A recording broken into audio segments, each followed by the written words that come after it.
Okay, so here we are. Good morning, Nick Bushak. Welcome to Blind Ambition.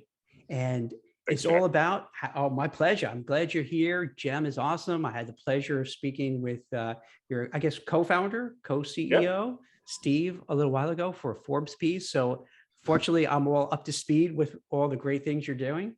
And maybe Rick can kind of give a more formal introduction, who you are, what you do, and then I'd love to hear about your career journey. Sounds great. So I'm Nick Bushak. I'm one of the founders of Gem. Gem is about 200 people now. Wait, how many people? 200, yeah. Wow. We've been growing really quickly. We build recruiting software. And so while you may not realize it, a lot of recruiters at some of the world's top companies use Gem.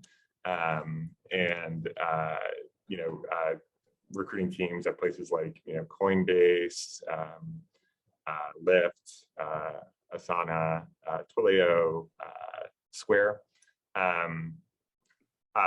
We build software that powers a lot of these recruiting teams that are hiring some of the world's best people. A little bit about myself. I'm Nick. I'm one of the co-founders of Gem and the CTO, so I lead engineering, product, and design at Gem. And before that, I started my career at Facebook, where I spent 6.5 years leading a few different product engineering teams. I want to kind of start there. So on Blind, we have tens of thousands of Facebook, now Meta employees. And I assume some of our users actually might have worked with you or know you. And so I'd love to kind of dive in, like, what was it like managing a team of dozens of engineers at Facebook or at Meta? Yeah, it was great. I think Meta and Facebook have a ton of really smart, really motivated people, and it was great just being able to support those folks and work with them on a lot of really cool projects.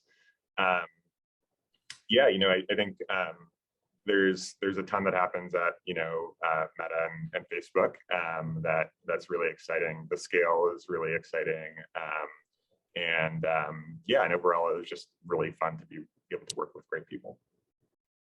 So when you were at Facebook, you had the opportunity to work abroad, I believe in London. Mm-hmm. How did that international opportunity come about? Yeah, so this happened, I guess, around 3.5, 4 years into my career at Facebook.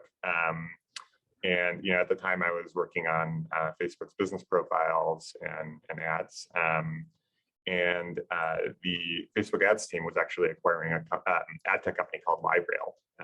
And a lot of their engineering team was based in Romania. And so actually a lot of those engineers were going to be joining Facebook London. And so they needed a few experienced engineers and engineering managers to sort of be part of the landing group in Facebook London and help that team, the acquired team,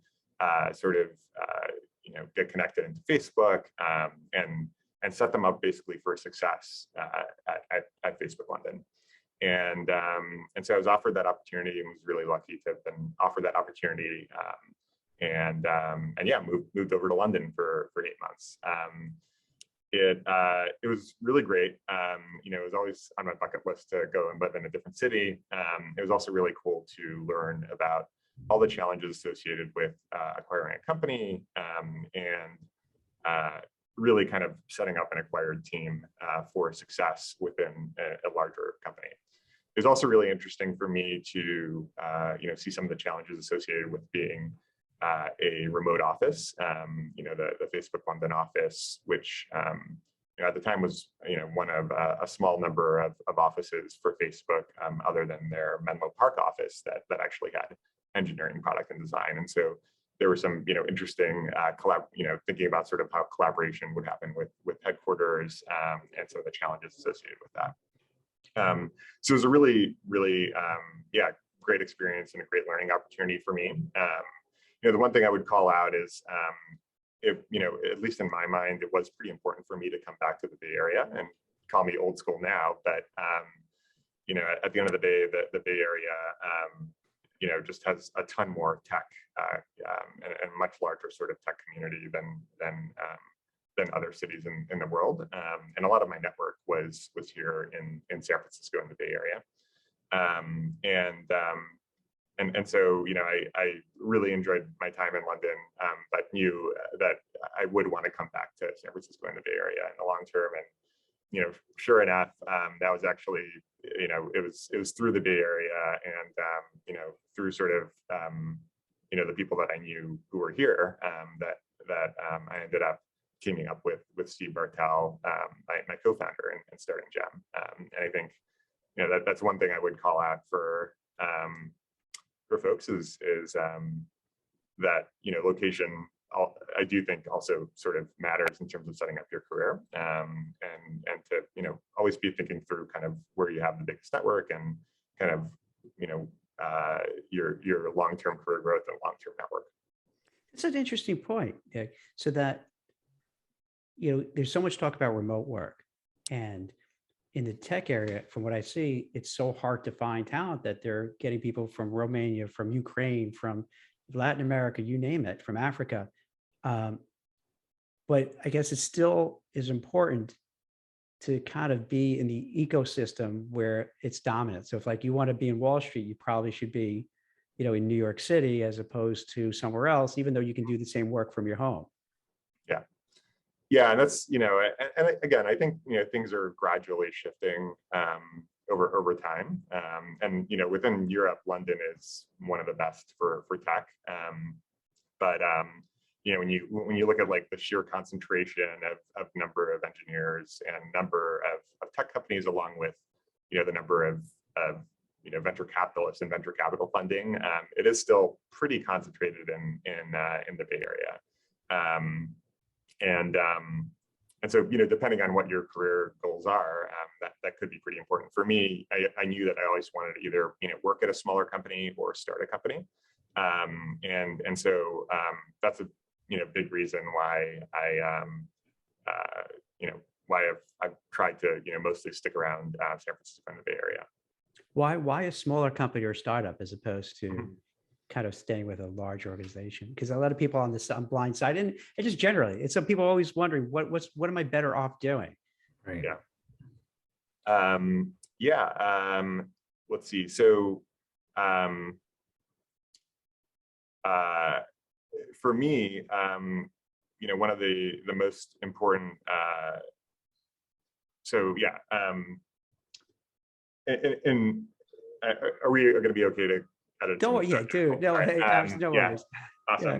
No worries. It's all because it's sometimes it's just a gut feel, right? Sometimes it's not really as a tech guy, you're probably very analytical and you could kind of write down all bullet points. Sometimes it's just kind of emotional based, maybe, totally. Right? Just like a gut feeling. Hey, you know what? I just feel it. Yeah. So for me, I knew as a kid that I always wanted to do like a smaller company, which is kind of weird to know that as a kid. But I was really into computers as a younger person. I read Bill Gates' autobiography, and so I heard stories of like Silicon Valley, and it just like sounded really exciting in the early stages of a company. And that's it's not for everyone. I think for me, I just had this romanticized notion of it in my head. And read a lot of of the content created by Paul Graham, and all through high school and all of that, and so I knew that I wanted to do something smaller, and I actually interned at Facebook when it was around 500 people in 2008, and so it was still it was still relatively large at that point, but it still felt pretty startup-y in my mind compared to my earlier internship at Apple. And so I think that was always in the back of my head. Even when I started full-time at Facebook, I remember thinking, oh, this is actually like a little bit big for me. And it was still growing really fast. It was a great place to be, and a great place to start my career. But yeah, I think in the back of my head, I was always trying to optimize for this sort of smaller company and potentially like starting a startup. And actually, even when I was at Facebook, I was thinking about what skills am I going to need when I eventually join a smaller company and startup.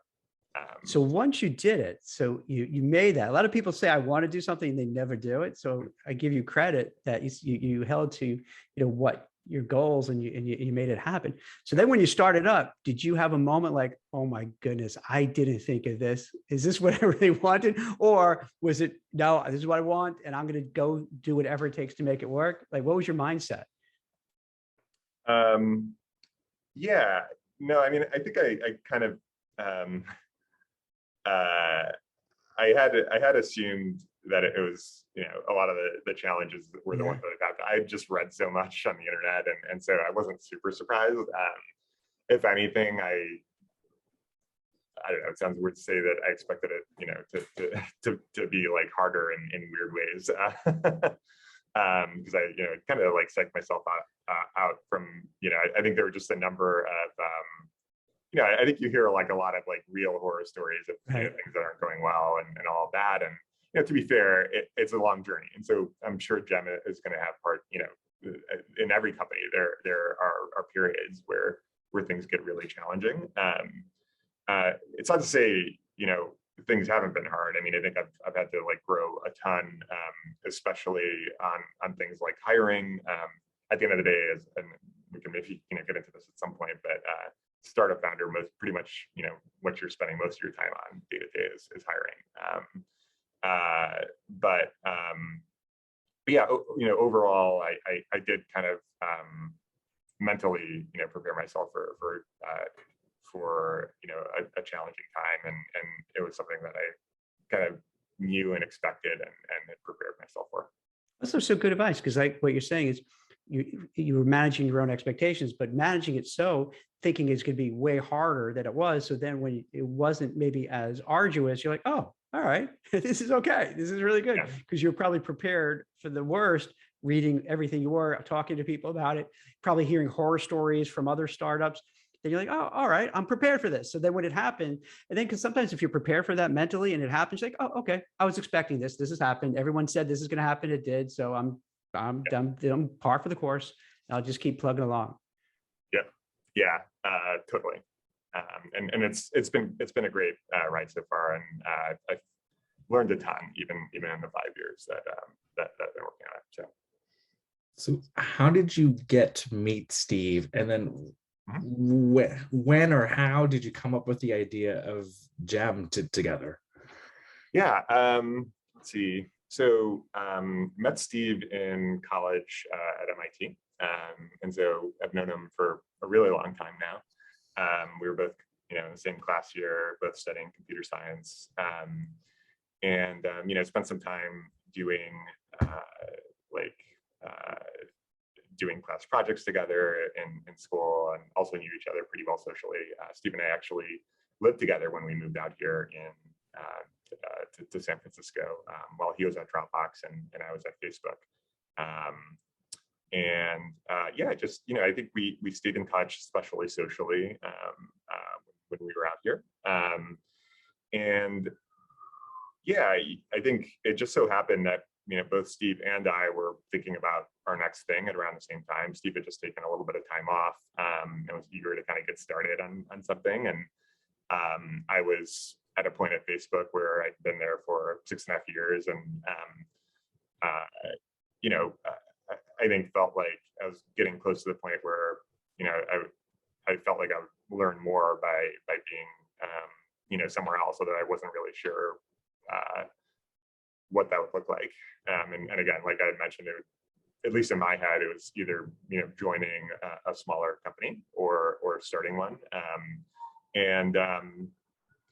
I think was seeing, hanging out with Steve socially, and he mentioned kind of that he was looking to start something, and was starting to think through a few ideas, so Steve and I hung out, did some nights and weekends brainstorming, and then I think it had gotten to the point where we realized that we weren't going to be able to make a ton of progress without actually going full time, and so that involved me actually having to leave Facebook, and yeah, ultimately, got there and took the jump. I think it was tough for, for example, like my parents at the time. I was just going to ask you about that. Like, Yeah. what did your parents say when you said, "Hey, mom, dad, you just spent a fortune for me to go to MIT and I'm at Facebook, but nah, I'm going to start this up with Steve." Yeah. How, if you don't mind, like, how was that? Sure. Because like, were they nervous for you? Were they like, "Hey, don't do it," or were they like, "Hey, I support you"? Yeah. I mean, my parents have been really, supportive each step of the way. I think it was a little bit hard to compute, leaving without, yet having a company that already has revenue. I think there was a little bit of this perception that you could make a ton of progress on starting a company while you were still holding a full-time job.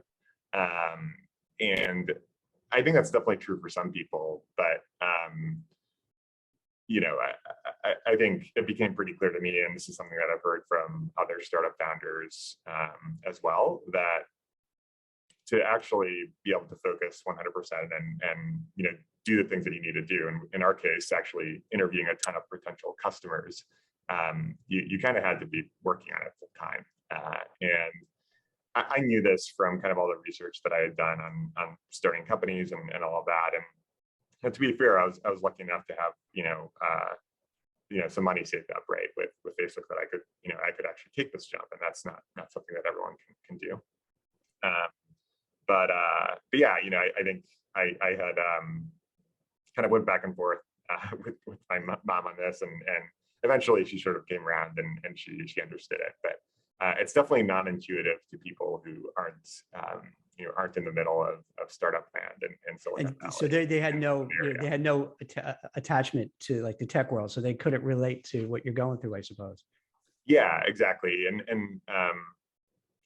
actually my mom works in sales at sort of like an educational software company. So she has some visibility into the tech industry, but it's still non-intuitive, in terms of the actual sort of founding story and the people that have, started companies. She had some visibility into this sort of stuff, but it was still pretty counterintuitive. Yeah. I mean, invisibility to the startup founder CTO role. You mentioned recruiting. Mm-hmm. What else does the day-to-day look like for a CTO? It is a lot of recruiting. So yeah, I think, and this is maybe a little bit of a, call out for Gem, my company, but if you talk to like any startup founder or really any leader in a fast growing, innovative company, most of them will tell you that, it's always one of their top 3 priorities to hire the best people. When you think about, the knowledge worker economy, it's no longer about like the number of factories you have as a business. Like, people are what make up the value of every business nowadays. And so recruiting and hiring are always sort of super top of mind. And actually that's that's what I'm spending, probably 50% plus of my time on personally, is just hiring the team to build Gem. So what do you run into? Is it just because there's so many opportunities out there that you have to have a story to kind of get them to go to you, as opposed to go to so many other different, tech companies? In terms of like, what is the time of recruiting going to, and why I'm sort of spending that much of my time on recruiting? No, like, is it the war for talent that you're engaged in, that it's just so hard to find top tech talent that you just have, if you want to get that before somebody else gets that, or steal some away from another company, is that the battle that you're constantly kind of fighting? Yeah, I think at Gem, we're really proud of the team that we've built, and we just want to like hire the very best people, and of course the very best people have a lot of options. And so we probably spend more time on hiring the best people compared to just hiring kind of okay people to like fill the seats. And so that does just take more time. It's, on our engineering team, it's a little bit of a longer interview process, in a way that hopefully is actually good for the candidate as well. We just spend more time with them and they get to see what it's like to work with us. And then, it's also around building relationships over a longer period of time. That's actually one of the things that GEM does, is that, GEM is basically this database for your passive talent relationships. So companies can actually, engage with talent over a longer period of time, because a lot of times the very best people aren't looking for a job. There's only a certain window when people are actually exploring new opportunities, and you want to be able to catch them at the right time. And so, yeah, I think a lot of the time is spent, spending a lot of time with candidates, making sure they understand the business. It's also, spent just nurturing some of the best people like we worked with in the past, in the hopes that, when the time comes, that they'll actually choose to work with us. So when you were building out your early engineering team at GEM as a startup founder, did you have to rely a lot on your network, or did you find it easy to kind of inspire others to hop on, or was it a mix of both? I think it was actually a lot of network in the early days. The first 2 hires that we made were classmates from MIT, which was kind of cool. I would have thought that, I guess the first few hires would have been from, Dropbox and Facebook, which were more recent places that we had worked. But it actually turns out that, I suspect that the length of time we've had a relationship with folks is a big factor in making that sort of initial jump.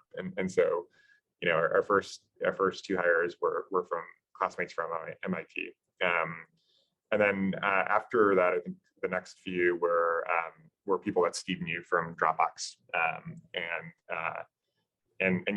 think those hires were sort of through like a lot of like conversations.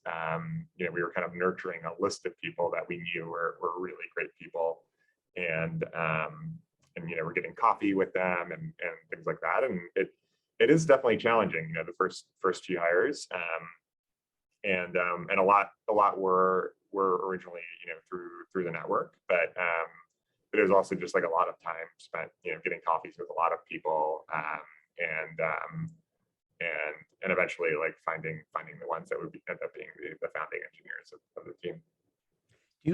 Have you found now that a lot of people just looking for the money, the stock, the options, where you were interviewing them and then you realize, all right, I don't know if this person's a great tech person, but I don't know where their values are. Is that a common occurrence?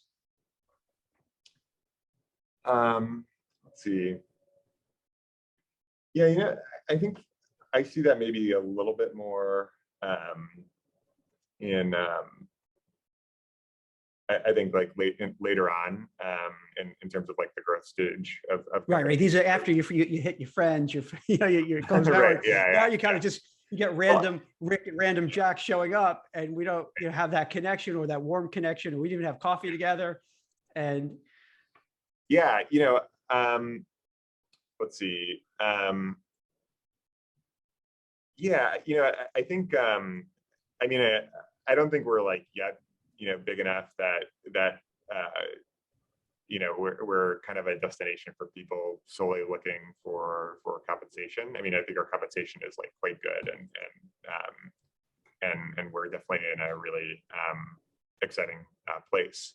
And certainly there are people that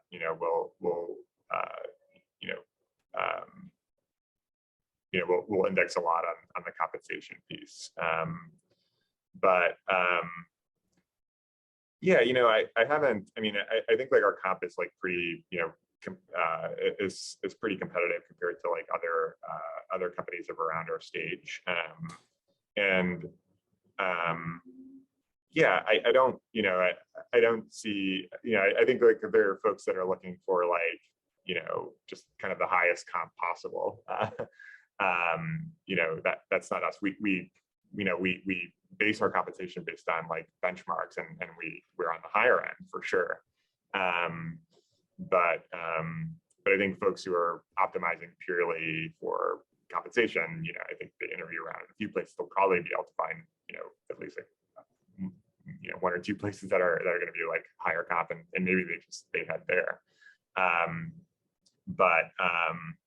Yeah, it hasn't been like a super huge issue for us, and typically it'll just come out, in conversations if that is like the single and only thing they're optimizing for. But at our stage of the business, and we're growing, so quickly, and it's just like a really exciting growth stage of the company.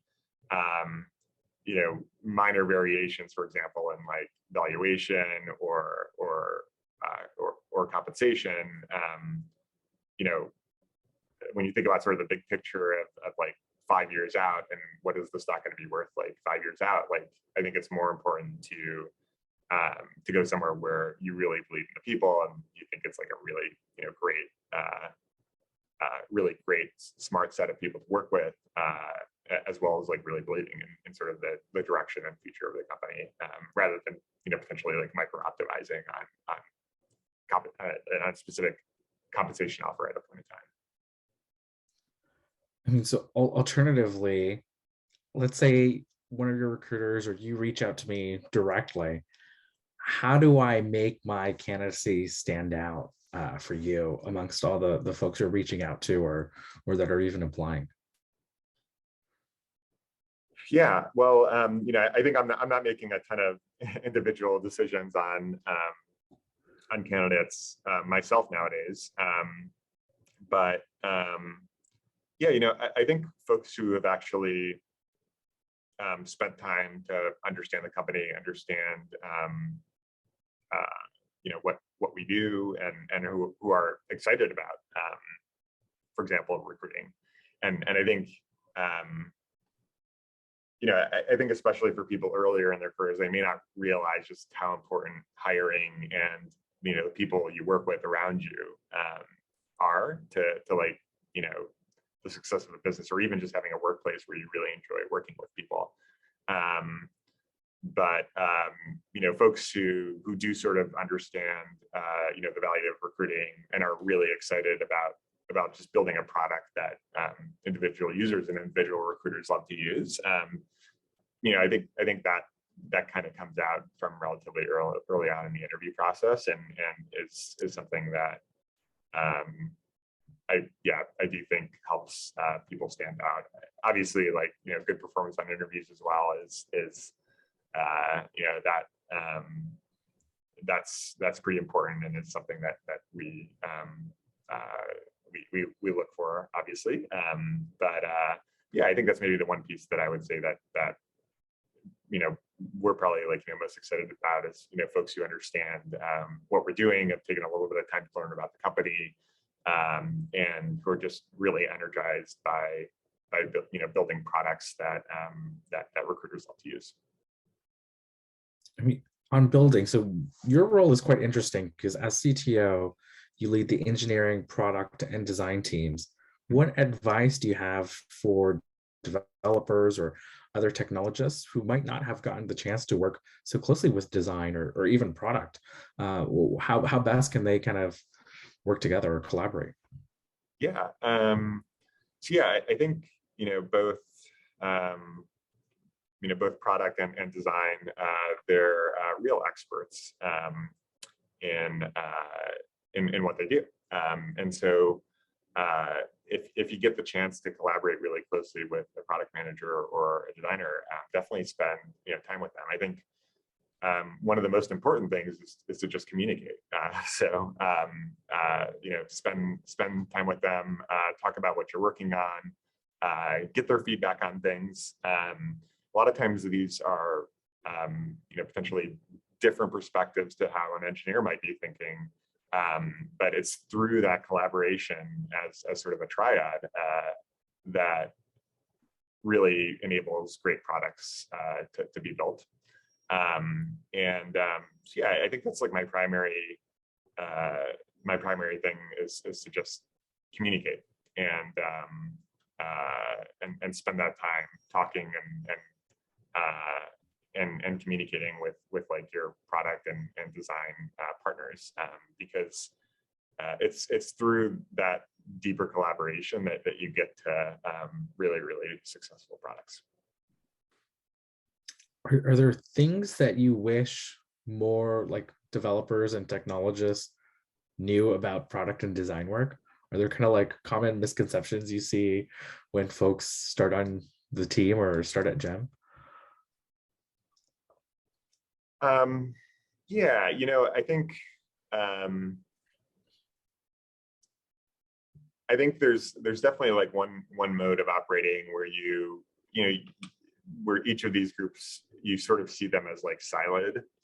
So, as an example, like, the designer, puts together a mock, and it's their job to do that. And then as an engineer, all I do is I just implement like what they told me. And then, product says, hey, here's, the opportunities that we should be going after. And then I'll just blindly go and do that.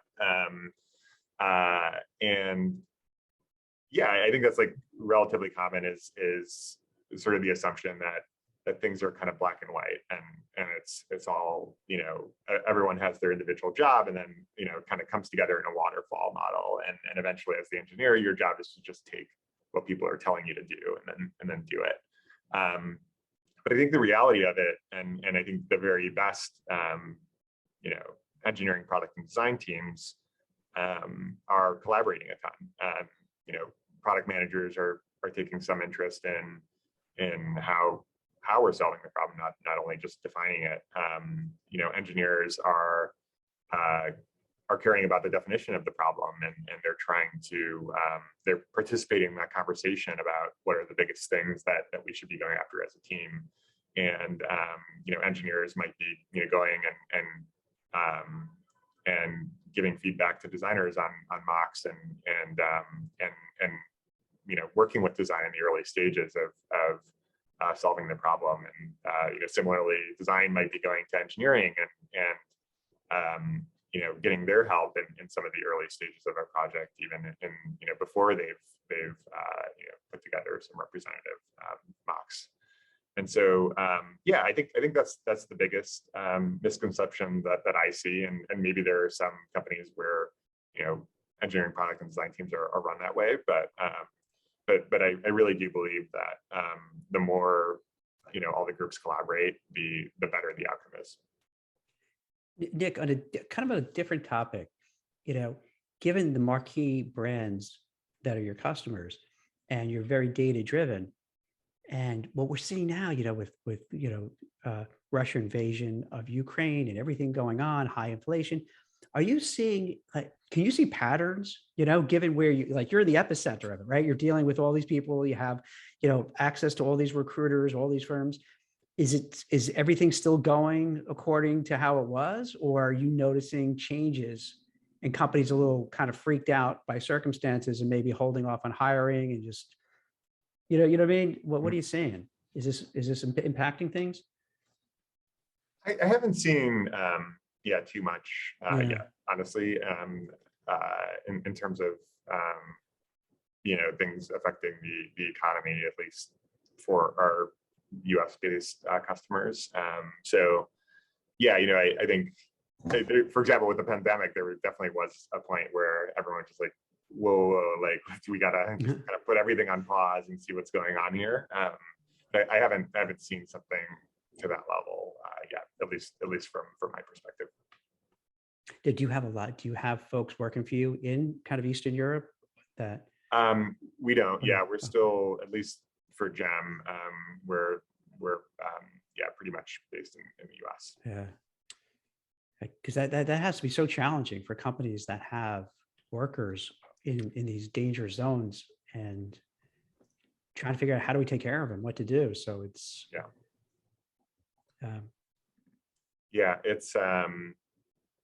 it's definitely it's definitely really tough, and I've heard a few situations where I mean, just on LinkedIn, in terms of people that I'm connected with, where they've had team members in Ukraine, and yeah, it's just a pretty horrible It's situation. heartbreaking, right? It's so horrible.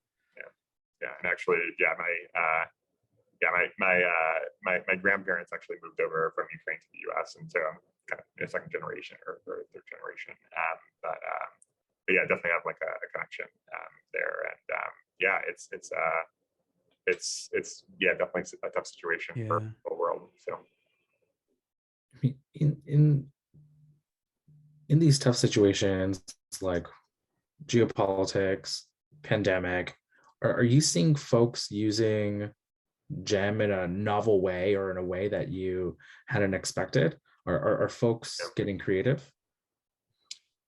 Yeah, I mean, so as an example, through the pandemic, and a lot of companies like went more full remote. They're definitely using GEM as a way to, start to hire outside of their core markets. The other area that I think was important as people moved remote from offices was just collaboration on candidates. I think in the past where you might have been able to kind of tap someone on the shoulder in the office, having a platform where you can collaborate on candidates in pipeline was, I think, important to a number of folks. And yeah, recruiting is just like a really collaborative, it's a really like team sport, I think, compared to, say like sales where you're primarily interacting, with one salesperson with one company. Recruiting, you have a number of different folks in the recruiting team, you have hiring managers involved. It's like it's a much more collaborative process. And yeah, I think that's definitely been a pretty big way that people have been using GEM as well. I think it's still early with some of the Ukrainian crisis. So I haven't seen any sort of creative uses yet, but I'll definitely be sort of keeping that out for them. I'm sure there's folks using it in some ways that are likely pretty creative. I mean, I like what you said about that, because the fact that recruiting is a very collaborative process. I also get a sense that is the kind of engineering the company culture that you have built at GEM. This kind of sense of collaboration. Was that intentional there? Sorry, could you just repeat the beginning of that question?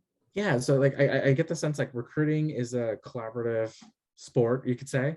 Yeah. And the engineering culture, the company culture at GEM seems to be very collaborative too. Is that intentional by design? Yeah, I don't think. Yeah, I don't think we sort of intentionally thought through the recruiting process and made EPD like sort of more collaborative because of that. But it has ended up being like a really, I think, positive effect of starting GEM is just being able to work with recruiters. I think I think the best teams are very collaborative. They spend a lot of time going back and forth together and getting multiple perspectives, because I think that just creates the best product. And similarly, I think recruiting teams are by nature very collaborative, and that's been I think that's been a positive aspect of building product for recruiters, is that they're generally like really nice people and just they're collaborative by nature. And so being able to build product for recruiters is great, just because you get to interact with them a ton day in and day out. Is they're actually like a really great set of people to work with. I think potentially compared to like other sets of people to work with, they're just by nature very nice, very collaborative, and I think our culture at GEM is a group of people that really do enjoy working together and really enjoy that sort of like healthy back and forth that builds that I think creates sort of like the best product. But I think that's the best way to end it. Thanks so much for your time, Nick. Yeah, no, thanks to you both. Had a lot of fun. It's our pleasure. So I'm glad because this is really great to get the insights of someone who comes from a large tech company, takes that bold move to go out, which takes guts, man. That takes a lot of courage and guts to do. Even though you said you wanted to do it since you were young kids, to do it, that's brave. And then make it happen and raise the money and build it. That's fantastic. So I think it's an inspirational story to people when they watch this. And you don't even have to be in tech to appreciate it, just in general, to say, hey, here's some guy who, wanted to do something, worked hard, and he was successful. He could have stayed at Facebook the next 10, 20 years, but said, hey, I want to do something different, and went for it. And I think that's what a lot of people are looking for now, getting ideas for their careers. What do I do? Do I stay in this company? Do I move? Do I take that risk? Do I pivot? Do I reinvent myself? And that's what's so cool about these kind of conversations, because it helps people who are going through that, not sure what to do, and to hear those stories. It could be somebody hears your story and go, you know what? I'm going to do it. I'm going to take that leap. I'm going to make it happen. So it's really cool. So I really appreciate you being so open and transparent about your journey. Yeah, no. Yeah, hopefully people see this and it's helpful for someone. I think and I also think this is a big part of I think like sort of this Silicon Valley culture is that it's like very supportive and it's very optimistic, and I think part of the circle of it is once people get to a certain stage, everyone is like very willing to sort of support people who are earlier stage and are still at the point where they maybe haven't started something or are thinking about it or are trying to figure out their next career moves. I think through my entire career,